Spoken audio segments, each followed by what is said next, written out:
আল্লাহ পাক যে আমাকে রমাজানটা দিলেন, আমি তো সৌভাগ্যবান। রমাজানটা আসলো কেন? এটা কেন দিলেন আমাকে? কেন না খেয়ে থাকতে হবে আমাকে? কেন আমাকে পানি পান না করে থাকতে হবে? কেন আমি স্ত্রী সহবাস করবো না? স্ত্রী তো আমার জন্য হালাল। হালাল স্ত্রী আল্লাহ পাকের জন্য ছেড়ে দিচ্ছি, আবার সেই রোজা রেখেই হারাম মেয়েদের সাথে সম্পর্ক।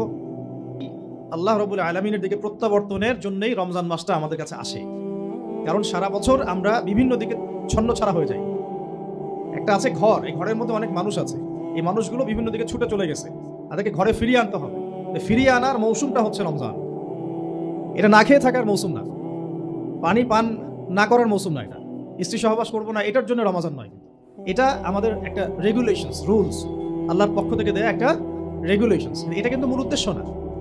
আল্লাহ পাক কিন্তু এই উদ্দেশ্যে রমজান নাজিল করেন নাই বা আমাদেরকে দেন নাই যে আমরা শুধু খাবো না আর পান করবো না, স্ত্রী সহবাস করবো না। উদ্দেশ্যটা আল্লাহ পাক আয়াতের শেষে বলেছেন, লাআল্লাকুম তাত্তাকুন, যাতে করে তোমরা তাকওয়া অবলম্বন করো। আর এটা শুধু একদিন এক মাসের কোনো ট্রেনিং সেশন না, এটা বছর জুড়ে যেন থাকে, সারা জীবন জুড়ে যেন থাকে। এই জন্যই বেসিক্যালি রমাদান আসে। এই যে আজকে 6 বা 7 রমজান চলছে, আমরা কতজন ফিকির করেছি যে আসলে রমাদান কি জন্য আসছে? আল্লাহ পাক যে আমাকে রমাদানটা দিলেন, আমি তো সৌভাগ্যবান। রমাদানটা আসলো কেন? এটা কেন দিলেন আল্লাহ? কেন না খেয়ে থাকতে হবে আমাকে? কেন আমাকে পানি পান না করে থাকতে হবে? কেন আমি স্ত্রী সহবাস করবো না? স্ত্রী তো আমার জন্য হালাল। হালাল স্ত্রী আল্লাহ পাকের জন্য ছেড়ে দিচ্ছি, আবার সেই রোজা রেখেই হারাম মেয়েদের সাথে সম্পর্ক। হালাল খাবার আমরা ছেড়ে দিচ্ছি, হালাল খাবার ছেড়ে দিলাম, অথচ অর্থনৈতিক জীবনে, ব্যবসায়িক জীবনে গিয়ে দেখেন সুদ, ঘুষ, দুর্নীতি আর করাপশন। হালাল পানি ছেড়ে দিলাম, এদিকে দেখেন মাদক, জিনা, ব্যভিচার, পরকিয়া, গীবত, তহমত, এগুলো ছাড়তে পারছি না। আসলে কেন এগুলো ছাড়তে বলা হচ্ছে? পানি, খাবার এবং স্ত্রী সহবাস, একটা আপনাকে সবর এর ইমতিহান দেওয়া হচ্ছে, তাকওয়ার একটা প্রশিক্ষণ দেওয়া হচ্ছে। এটা এক একটা শুধু একটা বিষয় নয়, একটা মূলনীতি যে খাবার ছেড়ে দিচ্ছ মানে কি? আল্লাহর ভয়ে তুমি হালালও ছেড়ে দিচ্ছ, তাহলে আল্লাহর ভয়ে হারামে কিভাবে তুমি লিপ্ত হতে পারো? যে আল্লাহর ভয়ে তুমি হালাল ছেড়ে দিলা, সে আল্লাহকে ভয় না করে হারাম কেমন করে ছাড়তে পারো? মানে হারামে কিভাবে লিপ্ত হতে পারো? বিষয়টা হচ্ছে এই আর কি। যেই আল্লাহর ভয়ে আমি হালাল খাবার ছেড়ে দিলাম, সেই আল্লাহর ভয়ে কেন আমি হারাম ছাড়বো না? লজিকটা কি? এটা মেক সেন্স না? যে আল্লাহ পাকের ভয়ে আমি হালাল ছেড়ে দিলাম, হালাল খাবার ছেড়ে দিলাম, তাহলে কেন আমি আল্লাহর ভয়ে হারাম ছাড়বো না? যে আল্লাহর ভয়ে আমি পানি ছেড়ে দিচ্ছি, পানি ছাড়া মানুষ বাঁচেই না, তো সেই আল্লাহর ভয়ে আমি কেন আমার নফসের প্রবৃত্তিগুলো ছাড়তে পারবো না? আমি হারামগুলো কেন ছাড়তে পারবো না? যে আল্লাহর ভয়ে আমি হালাল স্ত্রী ছেড়ে দিলাম, তো সেই আল্লাহকে কি আমি তখন ভয় করি না যখন আমি হারাম মেয়েদের সাথে সম্পর্ক করি? এই প্রশিক্ষণটা দেওয়ার জন্য রমাদান আমাদের মধ্যে আসে, যাতে আমরা তাকওয়া অবলম্বন করতে পারি। এটা কি? আল্লাহ ভীতিটা কি? এক কথায় আনতা আবুদুল্লাহ কাআন্নাকা তারাহ, তুমি এমন ভাবে আল্লাহর ইবাদত করবে যেন তুমি আল্লাহকে দেখতে পারছো। আল্লাহকে যদি আমরা দেখতে পারতাম, তাহলে আমরা কি একত নামাজ কাজা করতাম বা করতে পারতাম? না পড়ে থাকতে পারতাম, যাকাত না দিয়ে থাকতে পারতাম, সুদ খাইতে পারতাম, জিনা করতে পারতাম, ঘুষ খাইতে পারতাম, জুলুম করতে পারতাম, মানুষকে এইভাবে ঠকাতে পারতাম, মাপে কম দিতে পারতাম, এইসব কবিরা গুনাহ করতে পারতাম আল্লাহ যদি সামনে থাকতেন? আল্লাহ পাক হাদিসের মধ্যে রাসূলের মাধ্যমে এটা জানাচ্ছেন, এমন ভাবে আল্লাহর ইবাদত করো যেন তুমি আল্লাহকে দেখছো। ওয়াইলাম তাকুন তারাহু ফাইন্নাহু ইয়ারাক, তুমি যদি আল্লাহকে দেখতে না পারো, জেনে রাখবা আল্লাহ তোমাকে দেখছেন। এটা হলো ইহসান, এর সাথে তাকওয়া সম্পৃক্ত।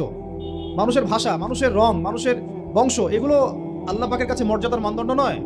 ইল্লা তাকওয়া, শুধু তাকওয়াই। ইন্না আকরামাকুম ইনদাল্লাহি আতকাকুম, তোমাদের মধ্যে সবচেয়ে আকরাম ব্যক্তি আল্লাহর কাছে সেই যে ব্যক্তি আল্লাহ পাকের কাছে অনেক বেশি মুত্তাকি, পরহেজগার।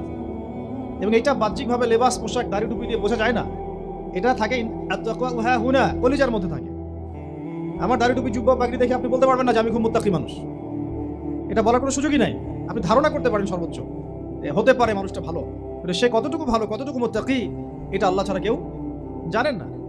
আর এই রমাজানে কি হয়েছে? কেন রমাজানে এত করে আমরা আয়োজন করছি, সাওম রাখছি, যাকাত দিচ্ছি, তারাবি পড়ছি? আসলে খাসিয়াত কি? রমাজানের খাসিয়াতটা কি? খাসিয়াত হচ্ছে এই মাসে কোরআন নাজিল হয়েছে। সুবহানাল্লাহ। যদি কোরআন শাবানে নাজিল হতো, হয়তো শাবানের 1 মাস আমরা রোজা রাখতাম, কিন্তু কোরআন নাজিল হয়েছে রমাদানে, লাইলাতুল কদরে। ইন্না আনজালনাহু ফি লাইলাতুল কদর, এটা 1000 মাসের চাইতেও উত্তম। ফেরেশতাগণ নেমে আসেন, জিবরাইল আলাইহিস সালাম নেমে আসেন, সালাম, শান্তি বর্ষিত হতে থাকে। এটা রমাদানের শেষ দশকে আছে। এই রমাদানে কোরআন নাজিল হয়েছে। কি উদ্দেশ্যে কোরআন নাজিল হয়েছে? 40 দিন পড়ার জন্য নিশ্চয়ই, 3 দিনের দিন পড়ার জন্য, বছরে একবার খোলার জন্য, সারা বছর ধুলায় পড়ে থাকবে আমার মেসের উপর, এই জন্যে। আর আপনার বুকে হাত দিয়ে বলেন তো কতজন মানুষ আছেন এখানে, বা এই ওয়াজ যারা শুনবেন, নাসিহত যারা শুনবেন, কতজন মানুষ আছে যারা ডেইলি কোরআন খুলে বাংলাদেশের মাটিতে? এই বাংলাদেশের 90% মুসলিমের দেশে কতজন মুসলিম আছেন যারা ডেইলি কোরআন খুলে দেখেন? অন্তত খুলে দেখেন একবার। অন্তত খুলে দেখেন একবার, কতজন কোরআন, মানে কতটা বাড়ি আছে বাংলাদেশে যে বাড়িগুলোতে কোরআন পরিষ্কার পরিচ্ছন্ন আছে, ধুলো পড়ে যায় নাই? কয়টা বাড়ি পাবেন? বহু বাড়ি দেখবেন কোরআন পড়ে আছে উপরে ধুলায় ভর্তি। কোরআনের উপর ধুলা পড়েছে মানে কি জানেন? তার দিনের উপরে ধুলা পড়ে গেছে, তার কলমের উপরে ধুলা পড়ে গেছে, তার দুনিয়াও হালাক আখিরাত হালাক, ইল্লা মাশা ইল্লা মাশা। আর আরো তো স্ট্রং ওয়ার্ডে গেলামই না, যে কোরআন কত পার্সেন্ট মানুষ পড়তে পারে সেটা জরিপ করে দেখেন। 90% মুসলিমের দেশ, শিক্ষা বিভাগে কোরআন নাই। আপনারা 20 বছর পড়াশোনা করছেন, কোরআন আপনারা পড়েন নাই, আপনাদেরকে পড়ানো হয় নাই, ইভেন কোরআনের তাজবিদও শেখানো হয় নাই। কিসের শিক্ষা এটা? তাও শিক্ষা মানেটা কি আসলে? আমাকে বলেন তো, শিক্ষা মানে কি? What is the definition of education? এডুকেশনের সংজ্ঞাটা কি আসলে? শিক্ষার সংজ্ঞাটা কি? শিক্ষার সংজ্ঞা যদি হয় একটা কৌশল শেখা, যেটা দিয়ে আমি রিজিক অর্জন করে খাবো, রুজি অর্জন করে খাবো, তাহলে এটাকে তো শিক্ষা বলা যাচ্ছে না।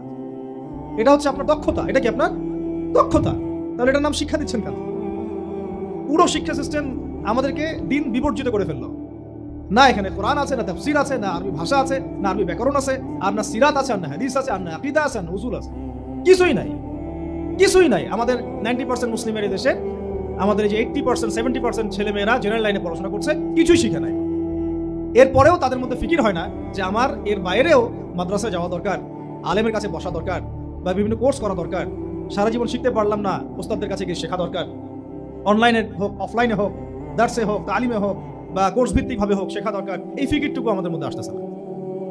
ইলম ছাড়া আপনি কি করতে পারবেন? একটা বিষয় সম্পর্কে যদি আপনি নাই বা জানেন, সেটা প্রতিষ্ঠাই বা করবেন কিভাবে?